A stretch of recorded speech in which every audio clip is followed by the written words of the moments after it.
Meus irmãos, recebam a paz do Senhor Jesus, sejam bem-vindos à nossa segunda aula do nosso curso Bacharel em Teologia. Nós estamos na matéria de Epistemologia do Ministério e estamos falando das 28 faces de Jesus no Evangelho segundo escreveu Mateus. Na aula passada nós falamos do capítulo 1 e hoje nós iremos falar dos capítulos de número 2 e 3, tá bom? Lembrando, tenha sempre em mãos a sua Bíblia, o seu caderno e a sua caneta para fazer todas as anotações. Evangelho segundo escreveu Mateus, capítulo de número 2.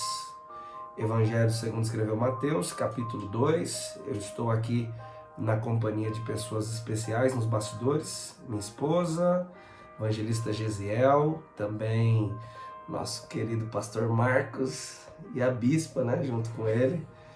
E vai ser uma benção. A bispa Thalita também está com a gente aqui. Eu tenho certeza que vai ser uma aula incrível para a glória de Deus. Lembrando que nós estamos no nível do bacharel, então a pancada é mais forte, até porque o grande público dessas aulas são pastores, pregadores, de fato ministros que já estão na caminhada do ministério.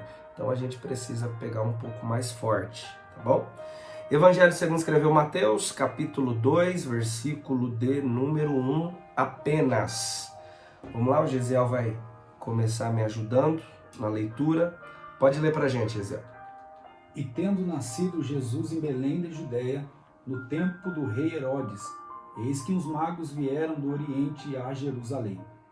Muito bem. Então, nesse texto há uma expressão que eu gostaria que você anotasse, circulasse, tá? No tempo do rei Herodes. No tempo do rei Herodes. Muito bem. Este texto que nós lemos no capítulo de número 2, ele será, versículo 1, será a base desta nossa aula de hoje. Lembrando que essa aula ela tem um tema, tá? Então nós estamos na matéria de epistemologia da pregação, falando das 28 faces de Cristo no Evangelho segundo escreveu Mateus, ou seja, nós estamos fazendo uma abordagem do ministério de Cristo em cada capítulo do Evangelho de Mateus, e nós temos a temática da aula que é Jesus, o líder que respeita o tempo de quem está em evidência.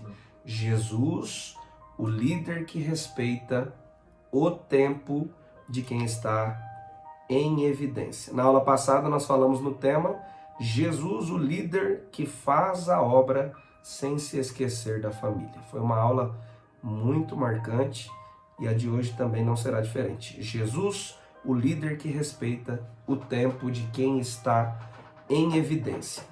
Então, este capítulo que lemos, capítulo de número 2 do Evangelho segundo escreveu Mateus, ele é o cumprimento de uma profecia que foi liberada em Miqueias, capítulo 5, versículo 2. O Marcos vai ler para a gente. Miqueias, capítulo 5, versículo 2. Então, Mateus, capítulo 2, versículo 1 é igual a Miqueias, capítulo 5, versículo de número 2. Este texto é o cumprimento desta profecia, ok? Miqueias, capítulo 5, versículo de número 2. Encontrou aí, Marcão? E tu, Belém Efratá, posto que pequena entre os milhares de Judá, de ti me sairá o que governará em Israel, e cujas saídas são desde os tempos antigos, desde os dias da eternidade. Muito bem, então essa é a primeira informação do texto, tá? Mateus capítulo 2, trata-se do cumprimento da profecia de Miqueias capítulo 5, versículo 2. Então nós estamos tratando acerca do ministério de Cristo, e nós sabemos que o ministério de Jesus foi um ministério de sucesso, de extrema relevância, e Jesus é o nosso tupos. Lembra dessa expressão grega? É o nosso exemplo, é o nosso ideal. Então, é sobre ele que nós iremos fazer toda a abordagem em cada uma dessas aulas. Então, nós já sabemos que o sucesso do ministério de Jesus é algo relevante e que precisa ser copiado por todos nós. Porém, antes de alcançar o ápice do seu ministério, Jesus vai ser apresentado na história da humanidade. E todas as vezes que alguém chega, todas as vezes que alguém nasce, todas as vezes que um ministério surge, ele nunca vai surgir a não ser que seja no tempo de alguém.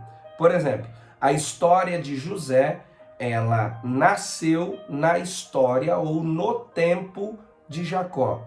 A história de Eliseu surgiu da história de Elias. A história de Davi surgiu no tempo e na história de Saul. Então, todos nós, quando nascemos na história do ministério ou da nossa vida, nós chegamos no tempo de alguém. Com Jesus não foi diferente.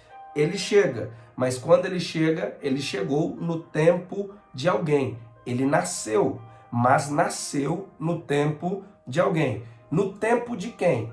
Mateus capítulo 2, versículo 1. No tempo de Herodes, ok? Então, nós sabemos que Jesus nasceu no lugar certo. Qual foi o local que ele nasceu? Vocês se lembram? Belém. Belém. Belém é Beth-Helen, casa do pão. Belém é casa do pão. Por isso que João capítulo 6, versículo 35, vai dizer que ele é o pão da vida. Então ele veio com o propósito de alimentar a humanidade através da sua pregação. Olha o que está em João capítulo 6, 35. Guisa introdutória para nós mergulharmos. Ele é o pão. Ele nasceu na casa do pão. Ele veio para alimentar a humanidade com a sua pregação. João capítulo 6, versículo 35. Pode ler, Marco. João capítulo 6, versículo de número 35. Bem alto, vai lá.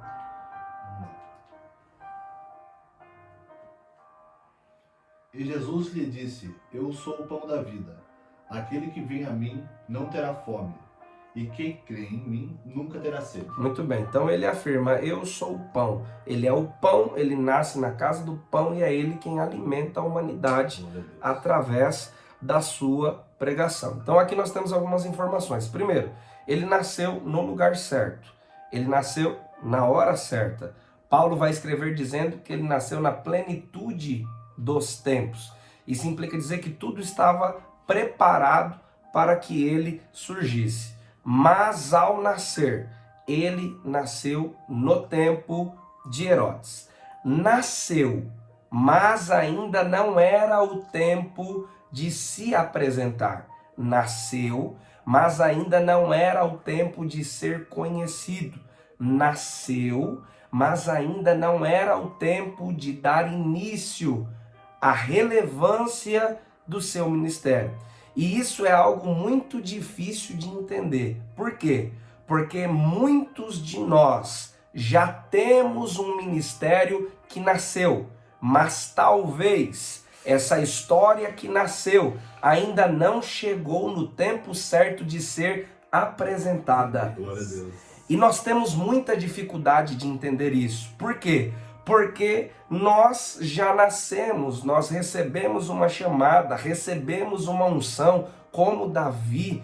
Nós aparecemos na hora certa, já temos um testemunho na ponta da língua para contar, já temos uma mensagem que está engatilhada para pregar e a gente acha: Jesus, usa alguém, abre aquela porta, me coloca lá. Tem tanta gente que tem muito menos que eu, que tem um testemunho muito menor do que o meu, que não tem a capacidade de oratória, a capacidade de manejar as ferramentas que o Senhor entregou do que eu. Mas Jesus, ele nos ensina. Se Jesus nasceu e precisou esperar o tempo certo de ser apresentado, nós também precisamos entender esse tempo. Não é porque nasceu que você tem que colocar a goela abaixo, arrombando as portas, comprando oportunidades, bajulando para pisar em alguns lugares. Você já nasceu, você já tem chamada, tem vocação, tem dom, tem testemunho, mas ainda não é hora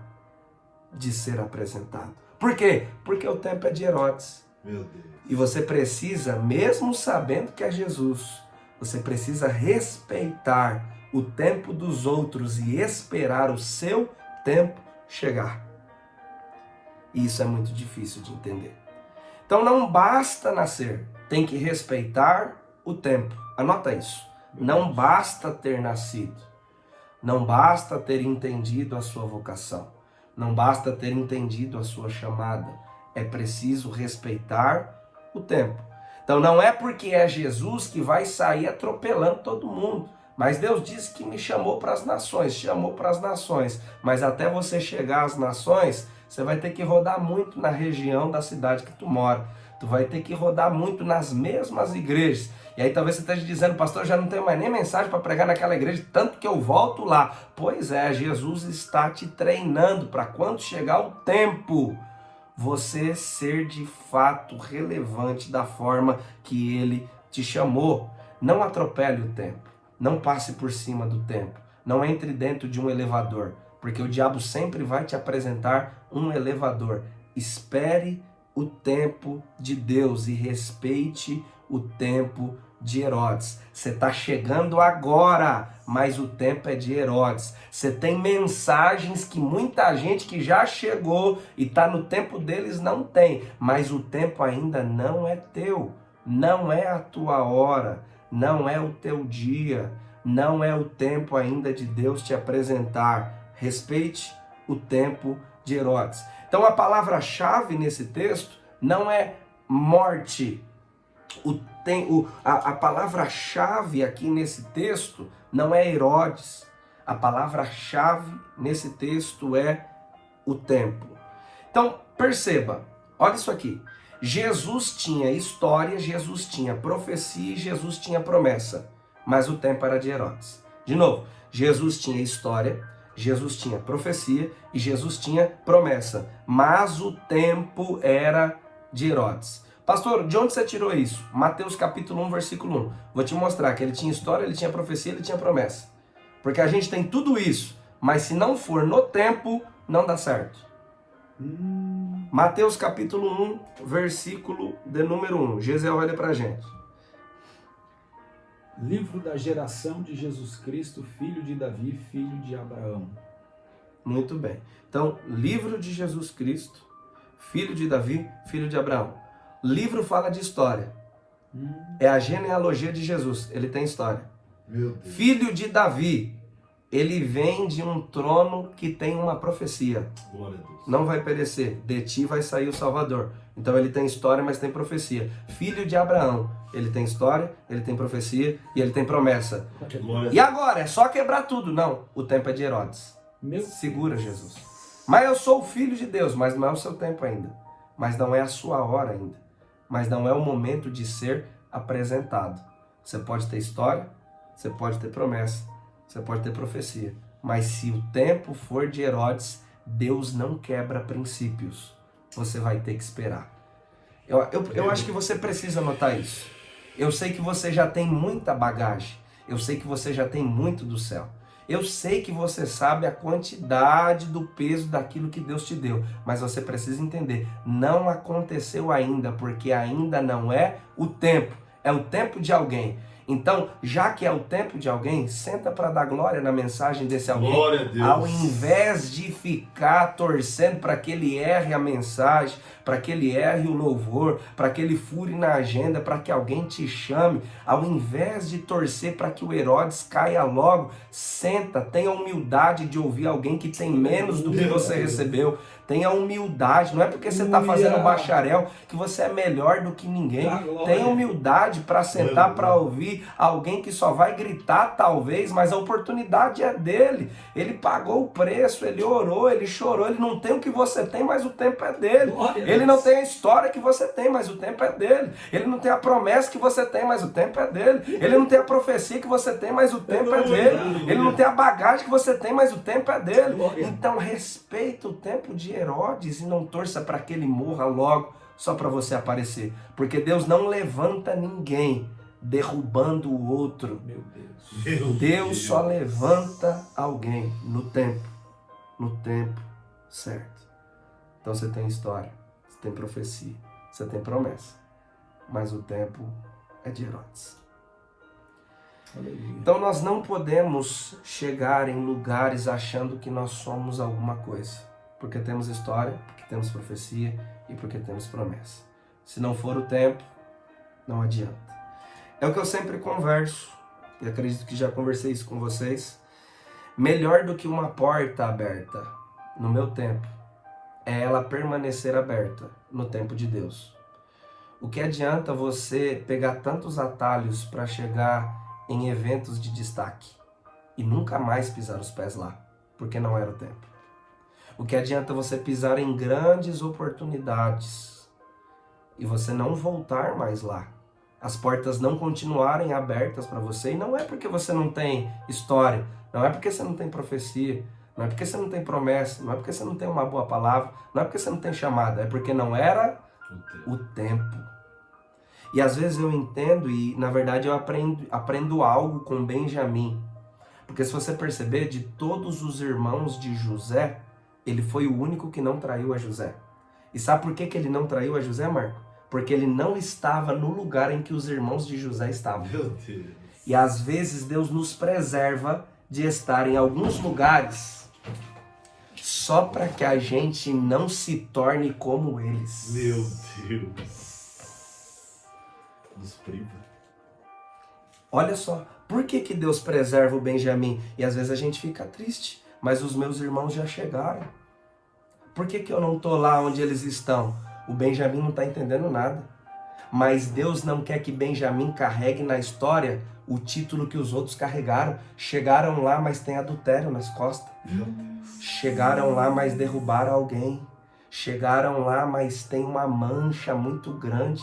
O que adianta ter chegado? Então eu te preservo antes do meu tempo de estar em alguns lugares para que você não leve o título que eles levaram. Meu Deus. Mas por que tudo isso? Porque lá na frente, os irmãos de José vão se apresentar para ele. Os irmãos de José vão chegar e aí o texto vai dizer assim, ó, eu quero que vocês vão, José vai dizer assim, eu quero que vocês vão buscar Benjamim. Enquanto vocês vão buscar Benjamim, eu vou deixar um de vocês preso aqui. Então tem alguém que está preso. E a chave para abrir quem está preso não pode ser nenhum dos irmãos, é só Benjamim. Então, às vezes, Deus nos preserva para que nós sejamos chaves para abrir portas de pessoas que estão em prisões, que os outros vão pisar, mas não vão poder abrir. Eles chegaram, mas não podem abrir, porque compactuam com o mesmo pecado, porque falam bem, mas tem mancha na história, porque vai falar, sai o demônio vai falar, eu conheço Jesus, eu conheço Paulo, mas não conheço você. Mas o Benjamim que foi preservado. Meu Deus, meu Deus, meu Deus. É a chave para abrir portas. Aleluia. Então calma, Benjamim. Você não está lá. Não é porque Deus não tem algo para você. Aleluia. É porque Deus está te preservando para não carregar o título que eles carregam. Isso é muito forte. Glória a Deus. Porque talvez se nós estivéssemos fora do tempo, no mesmo lugar que eles, talvez por algum momento, por tudo aquilo que está sendo oferecido, pela emoção da oportunidade, da fama, dos seguidores, pode ser que por um momento você desviasse um pouco o seu propósito. E Deus conhece você por dentro. Deus conhece o seu coração. Deus conhece a sua estrutura. Então Deus prefere te ver perder do que te ver perdido. Glória a Deus. Deus prefere te ver perder do que te ver perdido. Eu só estou poupando a sua imagem, estou poupando o teu ministério, Aleluia. estou preparando a sua estrutura. Eu estive recentemente em Santa Catarina e lá já a grande parte das igrejas, o que eles estão fazendo? Os pastores, eles estão fechando com o pregador, e aí eles fecham um valor com o pregador, até aí tudo bem, e eles fazem uma proposta para o pregador. Eu vou te dar mais um valor em cima, vou te passar todas as informações da membresia da igreja e você vai e monta uma profecia para eles. E no final você tira uma oferta, porque aí eles vão estar na mão de vocês. E aí a gente racha essa oferta. Os próprios pastores passando informações da vida dos membros para o pregador entregar a profecia. Então o que adianta chegar desse jeito? E às vezes no desejo de chegar, você pode aceitar propostas que não é para você. O seu caráter não é disso, mas por estar no meio e não ter a estrutura, o psicológico, o emocional, porque às vezes você precisa tanto daquela oferta por uma necessidade de dentro de casa. Meu Deus. Aí Deus prefere guardar o Benjamin. Aleluia.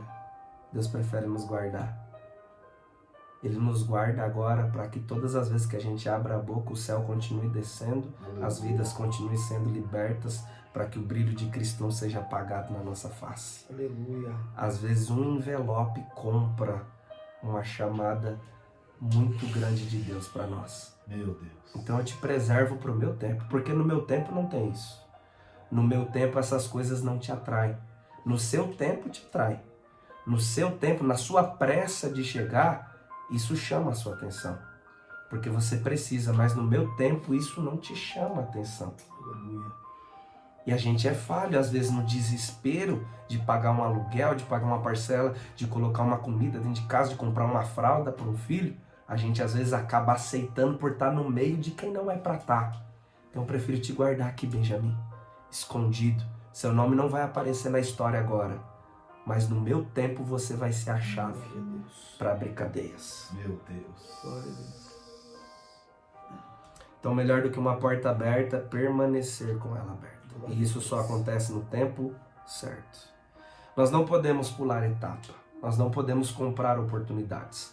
Nós sabemos que existem hoje grandes eventos aí no Brasil que é possível você chegar dando uma ofertinha aí de 15, 20 mil. Você tem 20, 30 minutos no evento. Mas não é o tempo de Deus. Você vai pagar um preço que não deveria pagar. Vai carregar um status que não vai te promover a lugar nenhum, porque não é o tempo de Deus. É o que eu costumo dizer na mensagem de Eutico que eu prego. Sempre vai haver uma janela para o Eutico e uma escada para o Paulo. E aí o Eutico sempre vai chegar primeiro do que o Paulo que está descendo pela escada. O Eutico vai descer pela janela, o Paulo vai descer pela escada, os dois vão chegar no mesmo lugar. E aí alguém pergunta, quem chegou primeiro? O Eutico, mas como chegou? Morto. O Paulo chegou depois, mas como chegou? Vivo, inteiro, sem mancha. Às vezes a pressa de chegar fora do tempo vai te fazer chegar mais morto. Sem a unção que você carrega hoje, sem o brilho nos olhos que você carrega hoje, por causa da sua pressa de viver fora do tempo de Deus. Então qual é o meu conselho nessa aula? Aprende a esperar a sua senha ser chamada. Uma hora a sua senha vai ser chamada. E aí, quando chega a nossa hora, quando chega o nosso tempo, é tudo diferente. Quer ver só? Vamos nas minúcias do texto. Quanto tempo Jesus esperou para que o ministério dele fosse apresentado? 18. Não. Quanto tempo Jesus esperou para que o ministério dele fosse apresentado? 30 anos. Quanto tempo mesmo você está esperando? Talvez você que está me ouvindo não tenha nem 30 anos. Meu Deus. Jesus, o Filho de Deus, o Rei dos Reis, o Senhor dos Senhores, esperou 30. Meu Deus. Quanto tempo você está esperando, pastor? Quanto tempo você está esperando, pregador? Está desesperado, quase se matando, entrando em depressão. Quanto tempo você está esperando? Quanto tempo faz que você pegou firme, que você está na caminhada? Quanto tempo? Às vezes você está nas fraldas ainda do ministério. Aprendeu a andar agora. Aprendeu a falar agora. E está desesperado. Não, esse vai ser meu ano. Vou virar no monte lá. E se Deus não fazer esse ano, quem é você para determinar o tempo para Deus? Jesus esperou 30 anos para ser apresentado. Então, quantos anos? E você já quer desistir do ministério? Já acha que não foi chamado para isso? Já quer fazer chantagem com Deus? Acha que o ministério não é para mim não, pastor. Mas quanto tempo? Quanto tempo você está firme? Na unção, assim, em alto nível? Quanto tempo? Você quer cobrar o quê de Deus? Espera o tempo. Eu sei que dói. Eu sei que é dolorido. Eu sei que subir ou descer as escadas de Deus é difícil, o preço é alto, o peso é muito grande. E a chama que queima aqui dentro, porque a gente quer viver isso logo, mas a pressa vai fazer com que você tenha um ministério cru. Aparência por fora, mas por dentro. Por que o vaso de Jeremias capítulo 18 se quebrou? Porque o vaso precisa passar por várias etapas e a última etapa é passar pelo fogo. Porque antes de passar pelo fogo, ele está pronto, mas está cru. Sim. Ele tem forma, mas está cru. Tem aparência, mas está cru. Então qualquer coisa que venha faz ele se quebrar. Sim. Tanto é que o texto não diz que foi Deus que quebrou e nem o diabo que quebrou. Foi ele que se quebrou. Porque você se quebra quando não espera o tempo de Deus. Meu Deus. Isso é tão forte que quando Deus quis forjar 3 homens, jogou eles dentro de uma fornalha. E quando acharam que jogando eles dentro de uma fornalha ia matar, na verdade estava amadurecendo eles. Estava dando estrutura para eles. Porque depois de passar pelo fogo, é que o vaso fica pronto. Aleluia. Então Jesus, 30 anos. Você está desesperado, né? Chegou no ministério agora, chegou na congregação agora. Quer sentar na janela, quer que todo mundo te apresente, quer que todo mundo te indique. Vai devagar.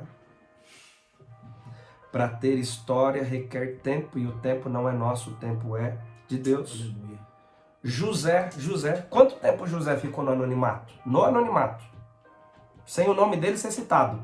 Porque uma coisa é você ser apresentado, outra coisa é o seu nome começar a ser citado. Então talvez a gente que está aqui, ó, nesse contexto, o nosso nome só está sendo citado. A gente não foi apresentado ainda. Quanto tempo no anonimato, sem nem o nome ser citado? Com quantos anos ele aparece na história? José? 17. Quando ele aparece em Gênesis capítulo 37, ele tem 17. 17 anos sem o nome sequer ser citado. Ô irmão, pelo menos na cidade vizinha você já está pregando. O José ficou 17 anos sem o nome ser citado. Sem ninguém ligar para convidar ele. Nem na cidade que ele morava. 17 anos. Quanto tempo ele ficou sendo provado? Porque com quantos anos ele assume... Vocês não sabem nada de Bíblia também? Com quantos anos ele assume o trono do Egito? Com quantos anos? 30. Então se 17 ele fica anônimo, então é 17 de anonimato.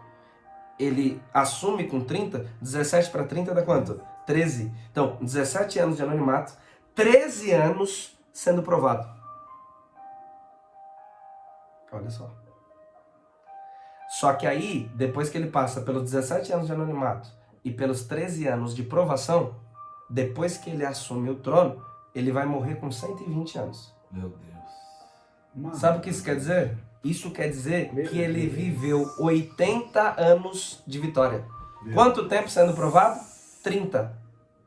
Quantos anos desfrutando da bênção? 80. Porque pega essa, o tempo de desfrutar daquilo que Deus te prometeu. Quando chega a hora de Deus, o tempo de desfrute sempre será maior do que o tempo de provação. Meu Deus. 80 anos desfrutando do cumprimento da promessa e 30 de provação. Então, o tempo do desfrute sempre será maior do que o tempo de provação. 17 anos de anonimato, 13 anos de provação, mais 80 anos de vitória, de governo, de transbordo de Deus. Quanto tempo mesmo você está sofrendo? Pelo menos teu nome está sendo citado. Quantos anos você tem de ministério, Gisele? De ministério? 14. 14, então. Seu ministério está bem melhor que o de José. Está bem citado assim na região seu nome, em alguns estados já, né? Ele ficou 17 sem ser citado. E olha quem ele se tornou. 13 anos de prova. É prova, não é esses negócios que a gente passa, não. É prova mesmo. Davi foi ungido entre 14 e 16 anos. Ele se torna rei com 30. 14 anos de espera. Paulo, 14 anos de espera. Então chega devagar. Segura a sua onda. A janela ainda não é para você. Calma. Agora, olha a pergunta. Já que o tempo é de Herodes, não é ainda o tempo de Deus para mim? O que eu faço enquanto isso, Marco? Porque essa é a pergunta. Sim. Já que não é o tempo agora, se o tempo é de Herodes, eu tenho que respeitar o tempo de Herodes. Jesus teve que respeitar o tempo de Herodes. Para você ver, o Herodes era crente? Era ímpio, mas Deus não quebra princípio. Se o tempo é dele, você vai ter que respeitar. Meu Deus, meu Deus, Então, o que fazer enquanto o tempo não chega? Aí é a mensagem do Gesiel. Vai amolar o machado. se preparar. Quantas mensagens você tem? Você quer ser pregador, né? Quantas mensagens você tem que você nunca pregou? Porque já pensou se um pastor decide fazer uma campanha com você numa grande igreja? Vamos colocar lá a sede do Braz ou a sede do Belenzinho.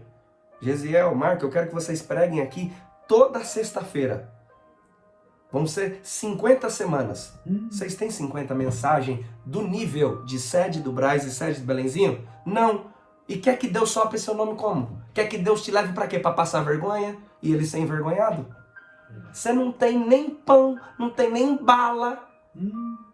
E tá querendo fazer o que lá? Entendeu por que o tempo é importante? Sim. Aleluia. Aleluia. Você entende? Por que o tempo é importante? Não é para você ficar reclamando que Deus não sopra teu nome, mas é para você ter bala na agulha. Glória a Deus. Quero que você cante aqui, Marco, ó, 1h30. Tem bala na agulha aí para segurar até o final? E ministre. Vai falar o quê? Quantos cursos você tem? Quantos livros você tem? Quantos livros você lê no mês? Você tem tanta pressa para chegar, mas não olha para si. Não olha. Como que é o nome do lugar que se põe as balas? Onde se guarda as balas? Tambor. Sei lá. Mas não tem bala na agulha. O meu antigo pastor, que foi uma grande referência para mim no ministério, eu ouvi ele pregando 3 anos, cheguei para ele, 3 anos, vendo ele pregar toda quarta-feira sem repetir mensagem, às vezes nos domingos. Cheguei, pastor, quantas mensagens você tem? Ele olhou para mim e disse assim, nesses 3 anos que você me ouviu pregar, eu tenho essas e mais 1.500 mensagens que eu nunca preguei.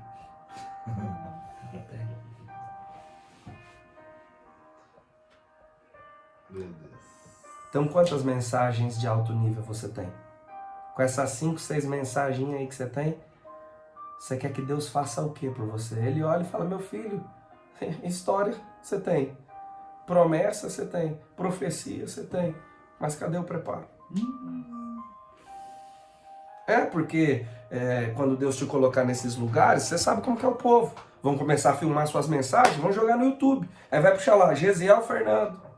É só mensagem em lugar que tem câmera. Mas de novo essa mensagem, Gesiel?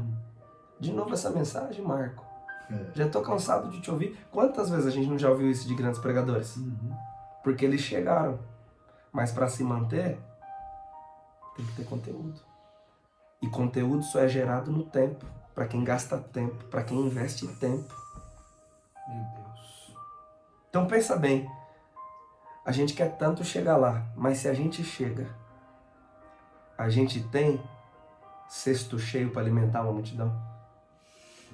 Você vai repetir a mesma coisa. Aí você vai repetir as mesmas mensagens, as agendas vão cair de novo, aí você volta para o anonimato de novo, porque ninguém vai querer mais te chamar, porque todo mundo já conhece suas mensagens. Aí você tem que ficar desesperado, que nem muita gente. Não, já preguei muitas vezes, então toda vez que eu vou pregar lá, eu tenho que escrever uma mensagem nova às pressas. E Deus não trabalha com quem faz comida às pressas, porque comida feita às pressas não sai saborosa como uma comida que é preparada, por exemplo, no fogão a lenha. Então, antes de exigir algumas coisas de Deus, olha para você, obreiro. Olha para você, pastor. Sua congregação está cansada já de ouvir as mesmas pregações, você só muda uma coisa ou outra. Meu Deus. Vai cavar poço. Pastor, mas já não tem mais o que pregar. Irmão, é 66 livros. Você não tem o que pregar em 66 livros? O que te falta é vergonha na cara. é parar de querer exigir de Deus aquilo que você não está enxergando em você. Você está querendo que Deus mande 153 grandes peixes. Você quer que Deus mande uma quantidade de peixe grande, mas você está num barquinho ainda, Pedro. Para aquilo que eu tenho para mandar para você, você tem que ter pelo menos um Titanic. Sabe por quê? Porque quando eu mandar, você vai ter que ficar pedindo ajuda dos outros, porque não vai comportar no seu barco. Meu Deus. Aí aquilo que era para ser bênção pode virar maldição. Porque a quantidade de peixe que eu tenho para mandar é grande, mas o seu barco? Então coisa grande, coisa pesada em barco pequeno, o que era para ser bênção vai virar? Então eu vou esperar você construir uma arca grande para me mandar coisa grande para você. Aleluia. Então, na verdade, a pressa precisa ser sua e não de Deus. Quanto mais rápido a sua busca, o seu preparo, quanto mais rápido você montar esse arsenal, mais rápido vai ser o trabalhar de Deus na sua vida. Quanto mais tempo você demorar para isso, você não vai sair do lugar. Enquanto o tempo não chega, vai escrever mensagens. Quantas mensagens você tem hoje, Gisele? De alto nível, assim, que... De alto nível, uns 15. 15. E você, Marco? Começando, tem uns 8. 8. E louvor, assim, de alto nível, já no jeito. Mas isso aí. Mas isso aí, no jeitinho. É isso aí. Então, isso explica muitas vezes porque ainda não chegou nessa vez. Não é o tempo. Porque nem você entendeu o tempo e nunca parou para se olhar no espelho daquilo que você tem. E o que você tem é muito pouco comparado ao que você está pedindo. Porque o que você está pedindo é coisa grande, é linha de frente, é exposição, é referência, é muita gente te acompanhando em todo o tempo. E pouca bala no gatilho não vai dar conta daquilo que você está pedindo para Deus. Meu Deus. Só para meu nome, tá? Vou soprar para você falar 15 dias e acabou as mensagens?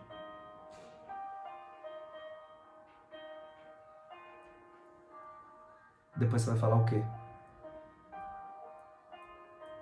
Porque você acha que as pessoas não vão sair das cidades para ir lá na cidade que você vai? Porque para aquilo que você está me pedindo, as pessoas vão querer ir atrás de você. Vão dar 80, 100, 1000 quilômetros para ouvir você. Porque já te ouviu tudo no YouTube, já acompanhou tudo na cidade que você foi. Aí vai chegar lá para ouvir a mesma coisa. Então se preocupe primeiro com isso. Aí quando chegar a sua vez, quando chegar a sua hora, porque qual é a nossa maior preocupação? A nossa maior preocupação, a maior preocupação de quem não está no tempo de Deus é arrumar contato. Eu preciso de alguém que seja ponte. Eu preciso estar perto do fulano de tal, porque ele é presidente de não sei na onde, ele tem muito contato, tem muita influência, ele vai me colocar. Essa é a preocupação de quem não entendeu o tempo. Você está preocupado em quantas pessoas influentes você conhece para te encaixar. Sabe por quê? Porque você está dependendo do homem no teu ministério. Só que quando chega o tempo de Deus, é Mateus capítulo 3. Abre aí. Aleluia. No tempo de Deus é assim, não é dependência de homem. No tempo de Deus é assim. Mateus capítulo 3. Eu vou ler o versículo 1. E naqueles dias apareceu João o Batista pregando no deserto da Judéia, dizendo: arrependei-vos, porque está próximo o reino dos céus. Porque este é o anunciado pelo profeta Isaías, que disse: voz do que clama no deserto, preparai o caminho do Senhor e endireitai as suas veredas. E este João tinha suas vestes de pelos de camelo e um cinto de couro em torno dos lombos. Olha o que o texto vai dizer, versículo de número 11. E eu em verdade vos batizo com água para o arrependimento, mas aquele que vem após mim é mais poderoso do que eu, cujas sandálias não sou digno de levar. Ele vos batizará com Espírito Santo e com fogo. Versículo de número 16. E Jesus, sendo batizado, subiu logo da água, e eis que se lhe abriram os céus. E viu o Espírito de Deus descendo como pomba, vindo sobre ele. 17. E eis que uma voz do céu dizia: este é o meu filho, este é o meu filho. Quando chega o tempo de Deus, você não depende da apresentação do homem. Quando chega o tempo de Deus, é o próprio Pai que te apresenta. Aleluia. No tempo de Deus, Deus te apresenta. No tempo de Deus, Deus coloca teu nome na mente, no coração, na boca de quem Ele quer. Pare de depender da apresentação de homens, porque só depende da apresentação de homens quem está fora do tempo de Deus. No tempo de Deus, é o Pai que se responsabiliza Glória. de te Aleluia. apresentar. Glória a Deus. Eu me lembro da primeira vez que eu pisei na sede do Braz para pregar. Era uma tarde da benção. Era um culto pequeno comparado aos cultos que tem lá, mas era a sede do Braz. E eu me lembro que eu não tinha contato de ninguém, mas sempre que eu passava na frente eu profetizava: um dia eu vou pregar aqui. E aí naquela tarde, era uma sexta-feira, eu estava deitado na minha cama, ainda solteiro, acho que eu tinha uns 18 anos, hoje eu tenho 29, e eu me lembro que eu recebi uma ligação, era a pastora responsável pelo culto da tarde da benção. Eu não tinha contato nenhum com ela, ela me ligou, falou: Pai do Senhor, você que é o Eduardo? Eu falei: sou eu. Ela disse: é o seguinte, uma missionária de Fortaleza estava pronta para pregar aqui, mas ela passou mal e precisou passar por uma cirurgia de última hora. E eu não sei o que aconteceu, mas de repente o Espírito Santo pegou a sua foto, jogou na parede como se fosse um reto projetor e falou: se vira porque eu quero que ele pregue aqui hoje. Oh, glória. Oh, glória a Deus. Quando é o tempo de Deus, é o próprio Deus Aleluia. que te apresenta. Aleluia. É o próprio Deus que te apresenta. Enquanto não chega a sua vez, vai servindo em Nazaré. Aleluia. Vai adorando em Nazaré. Vai pregando em Nazaré. Eu termino essa parte da aula fazendo uma pergunta.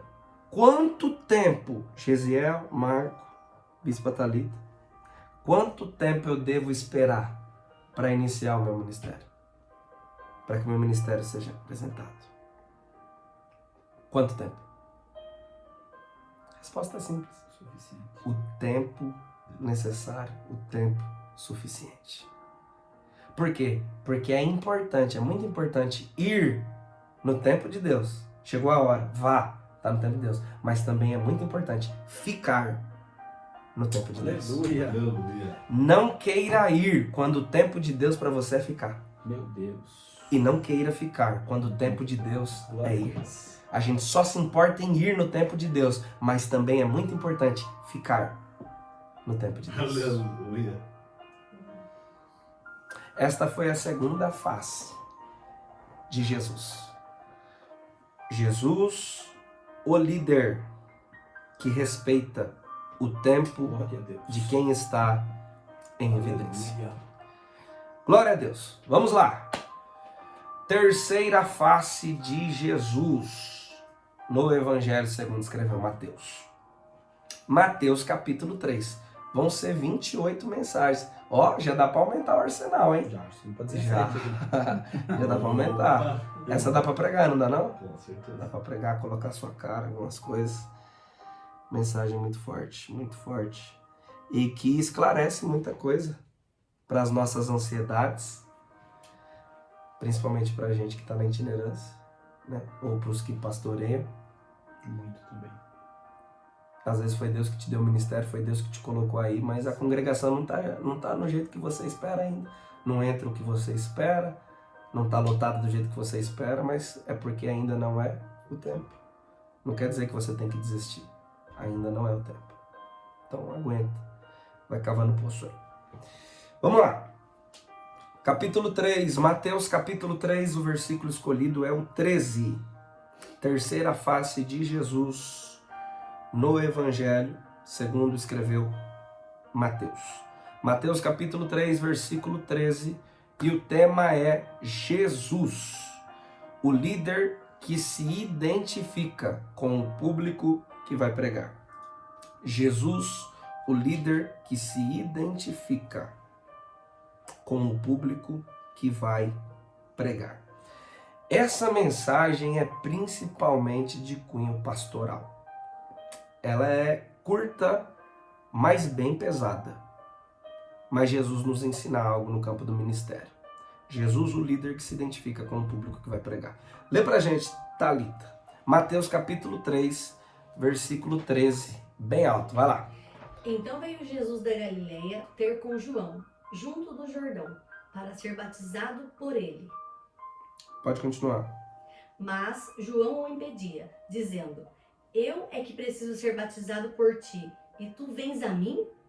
Muito bem, pode deixar aí. Então, o versículo 3 diz: então veio Jesus da Galileia ter com João, junto do Jordão, para ser batizado por ele.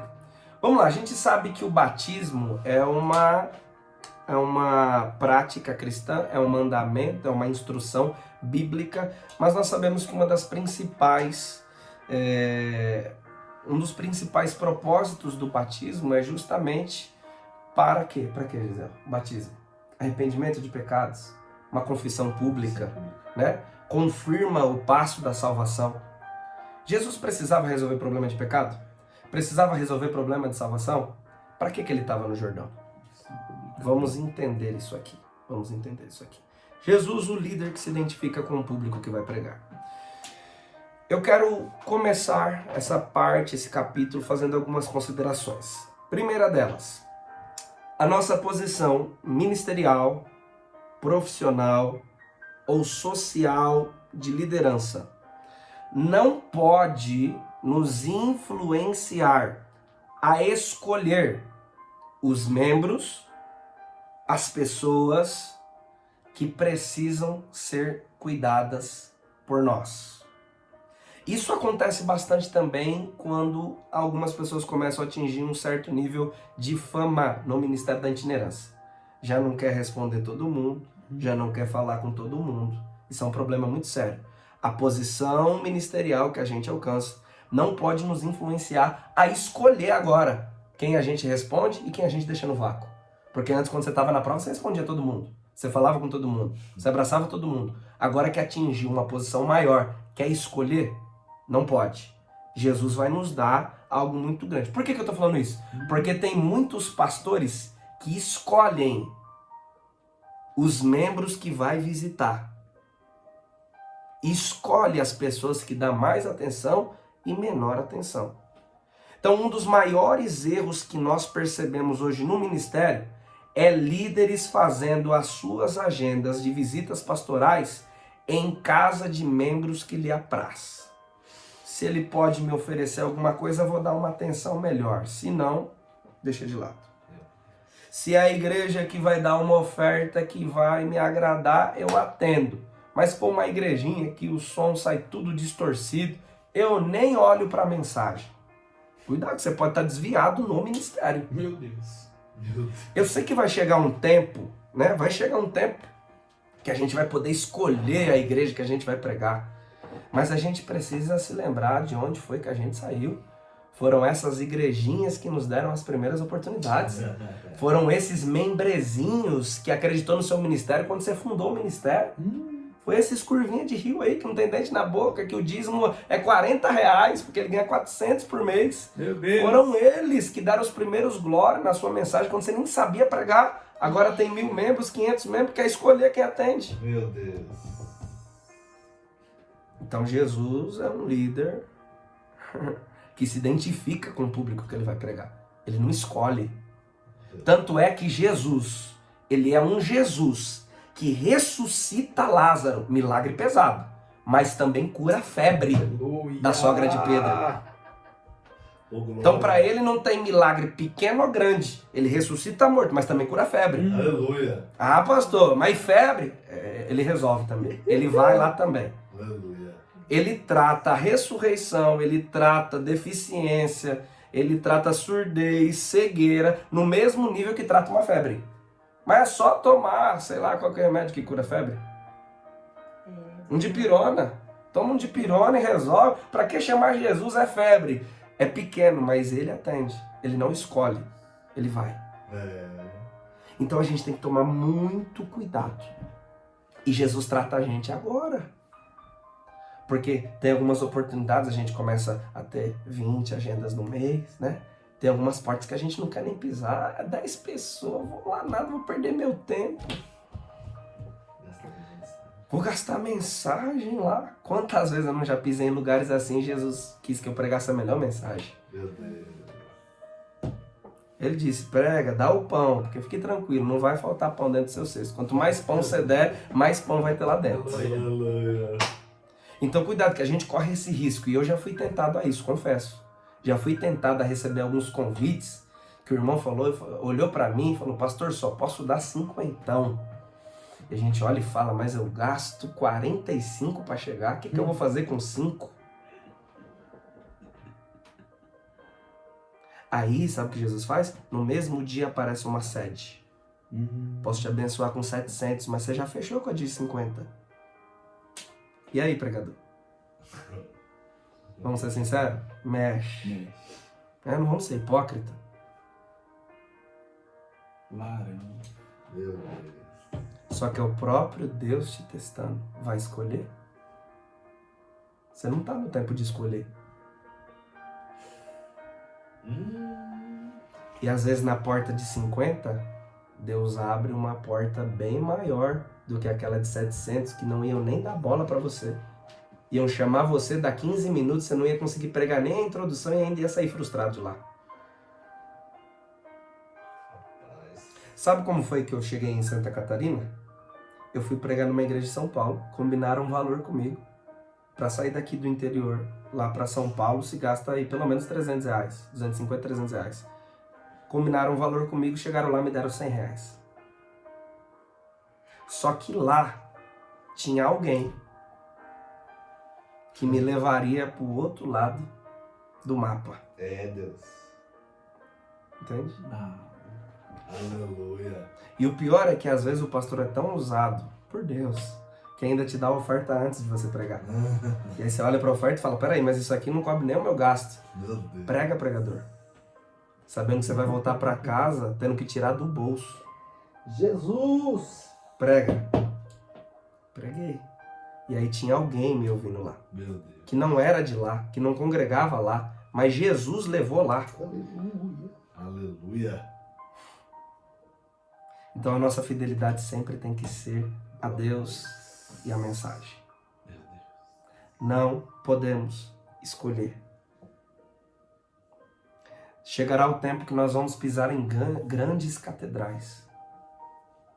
Chegará o tempo, pastores, que Deus vai colocar grandes empresários influentes, toda a cidade e o estado.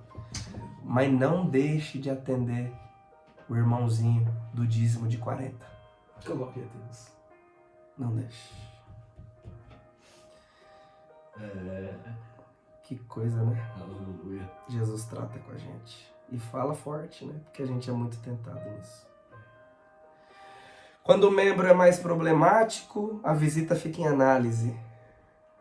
Quando a igreja é ruinzinho, deixa ali em análise. Se não aparecer nada, eu respondo na última hora que eu vou. Até o próprio membro desistir de receber a visita tão esperada pelo pastor. Mas por que isso acontece no nosso ministério? Por que a gente desmarca agendas menores para atender outras maiores? Fala que confundi uma data, né? Ô, pastor, me desculpa, eu confundi a data, já tinha marcado há muito tempo. Vamos marcar outro dia? Deus está falando, está dando até CPF, viu? Aleluia. Ô, pastor, vamos marcar outro dia aqui. Mente. Meu Deus. Por que isso acontece no nosso ministério? Porque nós subimos no ministério sem antes ter descido no Jordão. Meu Deus. Anota essa. Meu Pai. Isso acontece no ministério porque nós subimos no ministério sem antes ter descido no Jordão. E essa aula aqui eu quero denunciar esses líderes e pregadores inconvenientes, irresponsáveis e infiéis a Deus e ao ministério. Meu Deus. Isso aconteceu comigo, cara. Deixa eu ver. Jesus me levou para o sul em dezembro. Novembro, eu estava agendado numa igrejinha bem pequenininha do Belém, aqui em Tapetininga. E aí eu recebi uma ligação lá de Santa Catarina. Congresso na sede da Madureira do Estado. Congresso de jovens. A gente precisa de você, Eduardo, para os 2 dias. Milão cada dia, fora os custos. Meu Deus. Só que eu tinha agenda no Belenzinho, bem pequenininho. E aí eu me tremi todo por dentro. Eu bati na minha cara, falei, Jesus, por que você faz isso? Eu nunca fui lá, é a sede da Madureira. Imagine quantos cursos eu vou vender lá, imagine. Ia explodir. Pastor, eu não consigo os 2 dias, deixa só um. Não, só vem se for os 2. Mas é que hoje eu tenho uma agenda aqui, então infelizmente deixa para outro dia. Meu Deus. Fui lá no Belém, me deram R$100. Detalhe. Eu fui com uma mensagem queimando no meu coração.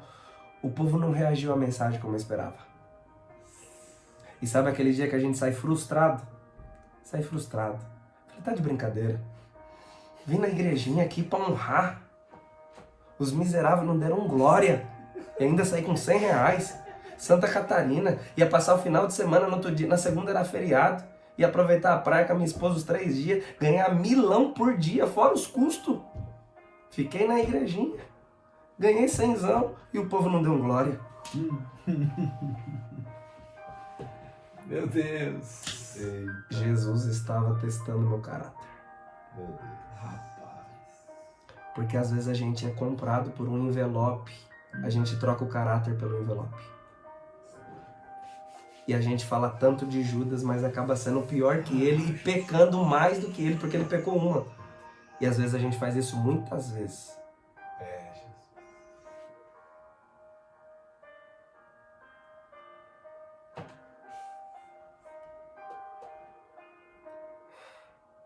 Difícil falar isso, mas é necessário.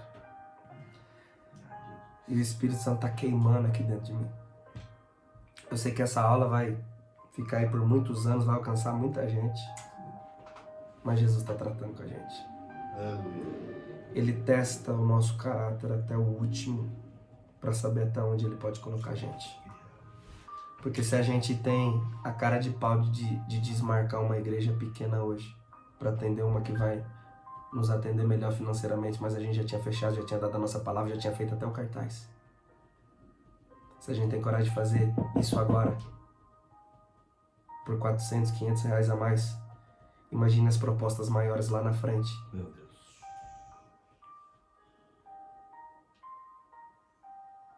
Imagine se alguém disser, vem pregar aqui, eu te dou a metade do que entrar no culto. E é uma igreja de 8.000 pessoas.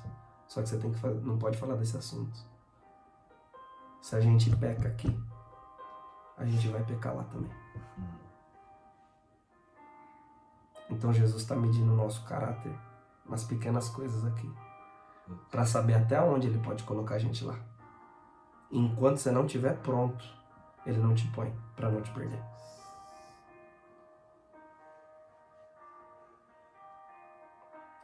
Seja homem de assumir o que você se comprometeu aí. Mesmo que a oferta, mesmo que a proposta seja tentadora. Ou você crê que Deus cuida, que foi Deus que te chamou, e é Deus que vai preparar muito mais do que aquilo. E para de se corromper com essas pequenas coisas que para você não tem problema. Mas toda queda começa com pequenas brechas. Meu Deus. O diabo não quer que a arca, porque a gente precisa entender assim, Noé constrói a arca. O projeto é gigantesco. Só que betuma essa arca por dentro e por fora. Essa expressão betumar é rebocar, porque em toda construção de madeira fica pequenas brechas. E o diabo não precisa de grandes rombos para fazer a arca naufragar. Ele precisa de pequenas brechas. Para começar, por que eu quero uma pequena brecha? Na pequena brecha ele vai pegando o que está fora e vai colocando dentro. Mas ele não precisa colocar de uma vez. Ele vai colocando de pouquinho em pouquinho. E quando você vê, não tem mais para onde correr porque já naufragou. Meu Deus. Então o projeto é grande, mas não pode ter brechas. E ele não quer brecha grande, ele quer brecha pequena. Aí vai entrando um pouquinho de fora para dentro, um pouquinho de fora para dentro, um pouquinho de fora. Quando vai ver você tá mentindo assim descaradamente, nem liga mais. Ah, outro dia eu volto lá, eu vou atender eles. Fala que já estava marcado. Outro dia eu vou lá visitar o irmão só porque você sabe que a única coisa que ele vai ter para te oferecer é pastor um copo d'água. O irmão é problemático, mas você tá aí para resolver. É problema de gente problemático mesmo.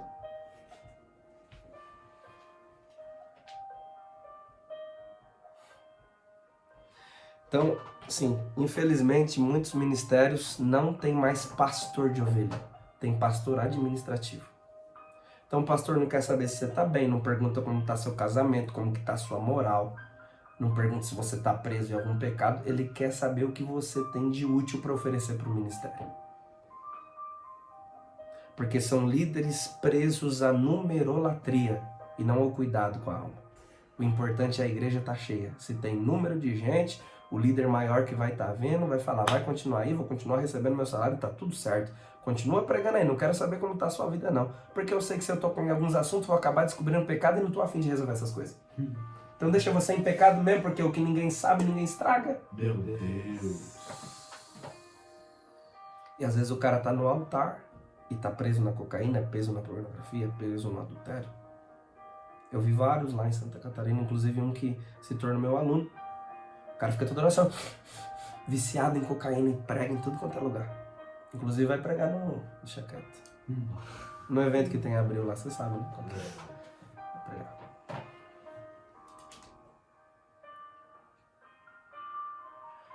Por que que isso acontece com os pregadores, com os pastores? Porque sobe no ministério sem descer no Jordão.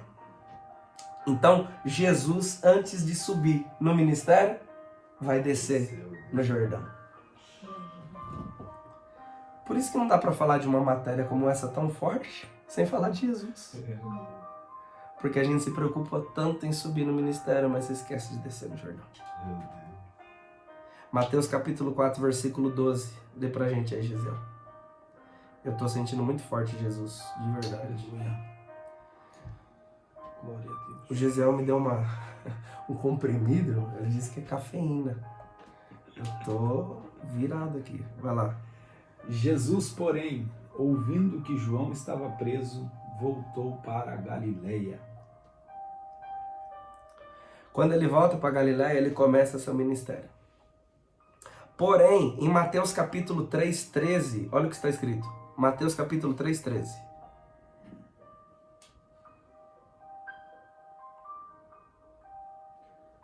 Então veio Jesus da Galileia ter com João junto do Jordão para ser batizado por ele. Então olha só, Jesus veio da Galileia, coloca aí, congregação, para ser batizado por João junto ao Jordão. Então antes de começar o seu ministério, ele desce, porque a palavra Jordão significa aquele que desce.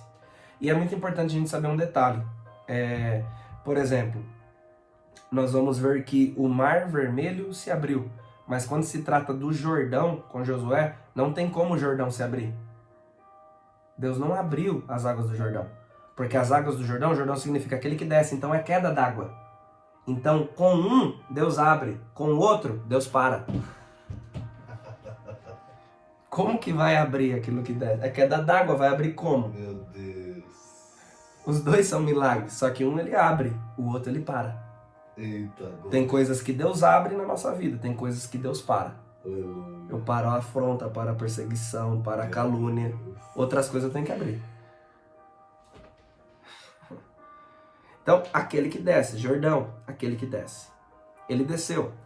Então, nós desenvolvemos o nosso ministério em nossa Galileia, congregação. O nosso chamado começa quando nós nos identificamos com o povo. Quando eu desço no Jordão, eu encontro com todo mundo que está fazendo a mesma coisa que eu, se batizando. E aí nós descemos ao nível do povo. Jordão. Descer ao Jordão é descer no nível do povo. Então, o Senhor Jesus, ele não tinha motivos soteriológicos. Soteriologia, doutrina da salvação. Ele não tinha motivos soteriológicos para descer no Jordão e ser batizado. Meu Deus. Ou ele não tinha motivos hamartolos, que é isso? Hamartiologia, pecado. Ele não tinha problema com pecado para descer no Jordão para se arrepender do pecado. Mas ele desce lá. Porque ele é um líder. Lembra do tema? Ele é um líder que se identifica com o público que ele vai pregar. Antes de pregar para você, eu desço no seu nível. Eu desço no seu nível, no mesmo nível que você. Porque como é que eu vou ministrar você se eu não descer no mesmo nível que você? Como é que eu vou ganhar alguém para Jesus se primeiro eu não ter um ciclo de amizade com essa pessoa? Se eu não descer no mesmo nível para entender qual é a sua necessidade, eu vou pregar como para você? Meu Deus. Por que ele ganha multidões? Porque primeiro ele desce no mesmo nível que o povo. Ele é Deus, mas ele não quer estar acima. Ele é Deus, mas ele não quer ser estrela. Ele é Deus, mas ele não quer que a multidão tenha desejo de tirar foto com ele. Ele desce no mesmo nível. É a humildade do ministério. Eu atendo todo mundo, eu falo com todo mundo, eu abraço todo mundo, eu converso com todo mundo, independente do meu nível. Então, por que ele desceu às águas do Jordão? Para se identificar com os pecadores, para depois pregar para eles. Então, Cristo desceu ao nível do público que ele desejava alcançar. Cristo desceu ao nível do público que ele desejava alcançar. Voltando aos pregadores, quais foram os primeiros a acreditar no seu ministério? Os da igrejinha do ponto de pregação. Por que você vai desprezar eles agora? Por que não vai mais levar a palavra para eles agora? Só porque sua oferta passou de 1.000? Vai lá, irmão. Pelo menos umas 2 vezes no mês. Vai lá semear e quando entregar o envelope, devolve, põe lá na salva. Você não precisa, porque amanhã vai ter uma agenda de 1.000, 2.000. Mas tenha sempre na sua agenda, pelo menos 1 ou 2 dias para atender esses lugares de onde você veio. E aí você leva o envelope da oferta. Não aceita, não. Você leva o envelope da oferta. Então, quando um líder se torna inacessível, é porque ele nunca desceu ao Jordão. Quando um pregador e um cantor passa a se tornar inacessível, para convidar tem que passar por 300 assessor? Ô, irmão. Eu me lembro de um pregador que nós começamos junto no ministério lá em São Paulo. Hoje ele é até que conhecido no Brasil, em grandes cidades, aí, grandes sedes. E aí eu comecei no meu ministério, ele tinha vergonha de pregar, de falar, e Deus usou a minha vida para empurrar o cara. Nas primeiras agendas que eu comecei a pregar, eu levava ele para dar uma saudação, para desenvolver. E aí depois de alguns anos eu assumi uma igreja, fui convidar o cara para pregar. O cara que começou o ministério através do empurrão do meu, ele falou, você precisa falar com o meu assessor para me levar aí. Se tornou inacessível, não tem problema ter assessor. Mas a gente não pode ser inacessível. E tem muitos líderes e muitos pregadores que são inacessíveis. Vamos trazer fulano de tal? Rapaz, difícil demais. Se é difícil demais ter acesso ao fulano de tal, que é um servo, é porque ele se perdeu em algum lugar. Esqueceu de passar no Jordão. Não podemos nos esquecer de passar no Jordão. Meu Deus. Eu já preguei em igrejas de pastores renomados que os caras se isolam quando acaba o culto só para não atender as ovelhas. Se tornou inacessível. Quando um líder se torna inacessível é porque nunca desceu no Jordão. Até Naamã, Gesiel, chefe do exército do rei da Síria, Desceu. teve que descer. Não, mas eu sou chefe, vou ter acesso direto com o profeta. Não. Vai lá, desce lá no Jordão. E você sabe por que ele desceu no Jordão, né? Fala um pouquinho. Não sabe por que ele desceu no Jordão? O profeta mandou. Porque o profeta mandou, mas por que no Jordão? Se tinham outros rios ao redor, rios melhores, águas cristalinas, por que descer no Jordão? Era humilhação descer no Jordão. Porque descer no Jordão é humilhação de fato. A gente precisa descer no Jordão, na humilhação, e nos lembrar de onde a gente saiu, quem nos levantou. Porque o que Naamã tinha? Qual era o problema de Naamã? Lepra. O que ele tinha era lepra. Se ele se lava num rio de águas cristalinas, Jesus não quer te curar e tratar com você para te expor. Ele te leva num rio de águas sujas para ninguém ver a sua sujeira. Porque olha como Jesus faz, Gesiel, pega essa. Os discípulos estão dentro de um barco, Jesus está no monte orando, porque tem 2 tempestades, uma com Jesus no barco e outra sem. E aqui Jesus não está no barco porque estava orando, ele desce do monte, uma tempestade se levanta, ele sai andando pela areia, nem percebe que a areia acabou O nível espiritual era tão grande que ele começou a andar sobre as águas. A tempestade se levantou, os discípulos estão desesperados. Ele está vendo de longe alguém que está vindo, vai falar, é um fantasma. Eles estão andando há tanto tempo com ele e não conseguem reconhecer que é ele. Sabe por quê? Porque a tempestade, às vezes, nos ofusca de enxergar Jesus no meio dela. A gente enxerga tudo menos Jesus. Porque a gente só quer enxergar Jesus quando tudo está bem, quando o tempo está aberto. Mas Jesus quer nos ensinar a enxergar Ele também no meio das tempestades. Aleluia. E talvez porque a tempestade está tão forte, o tempo está nublado, você não está conseguindo enxergar Jesus nessa tempestade. Mas Ele está dizendo, eu estou aqui, você está dizendo que é o diabo. Eu estou aqui, você está dizendo que é um fantasma. Eu estou aqui, você está dizendo que é a perseguição. Mas sou eu. Aí o Pedro vai olhar e vai dizer, se é tu mesmo, manda eu ir ter contigo. Eram 3 horas da manhã. Tava tudo nublado. Aí Pedro desce do barco e começa a andar por cima das águas. Só que conforme ele anda para perto de Jesus, o barco fica aqui e ele tá andando. O barco fica aqui e ele tá andando, ele tá andando, ele tá andando. Só que tá 3 horas da manhã, no meio do mar, tá tudo nublado. Chega uma hora que eles não veem mais Pedro. Quem tá no barco não vê mais Pedro, porque a fumaça da neblina cobre Pedro e cobre Jesus. Meu Deus. Então, os discípulos que estão no barco, eles veem Pedro andando sobre as águas, mas não veem Pedro afundando. Meu Deus. Olha o cuidado de Jesus.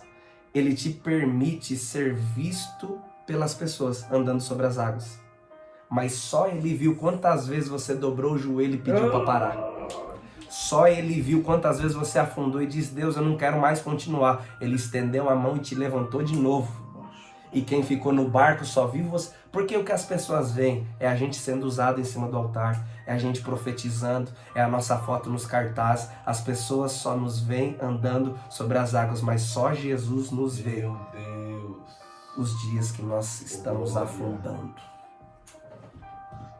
Com o espírito da depressão rodeando, vontade de ficar só dentro de casa, vontade de desistir de tudo. Na hora de afundar, ele não deixa ninguém ver. Porque ele está dizendo, eu não quero te expor na mão, eu só quero que você aprenda a descer. Aleluia. Oh, glória a Deus. Quantas vezes a gente tem que subir no altar com um sorriso no rosto, mas chorando por dentro. Oh, glória a Deus. Ninguém vê, mas ele vê. Ele permite que a neblina te cubra. A neblina te cobre. Eu te vi afundando, te vi pedindo para desistir, te vi dizendo que não aguenta mais, te vi dizendo, meu Deus, até quando? Te vi dizendo, Deus, a porção tá acabando. Te vi, eu vi. Só que eu não deixei ninguém ver. Oh, glória a Deus. Quando você afundou e você disse, agora vai me matar, vai acabar tudo, não vou aguentar. Só eu vi. Só eu sei como você tá aí. Mas levanta, volta lá pro barco. E eles não vão ver o Pedro que afundou. Eles não vão ver o Pedro que pediu para parar. Eles não vão ver o Pedro que até pediu para Jesus levar ele. Eles vão ver o Pedro andando sobre as águas. Meu Deus. Eu só quero que você aprenda a descer. E eu vou cuidar de você. Aleluia. Termina essa aula dizendo, seja acessível. Seja acessível ao povo que te procura, seja acessível às ovelhas que Deus te deu. Deus vai cuidar de você, tá bom? Essa é a nossa terceira face de Cristo no Evangelho segundo escreveu Mateus. Daqui a pouquinho, capítulo 4, mais uma face de Jesus. E o capítulo 4, o tema é Jesus, o líder que não quebra a ética. Te vejo na próxima aula. Deus abençoe.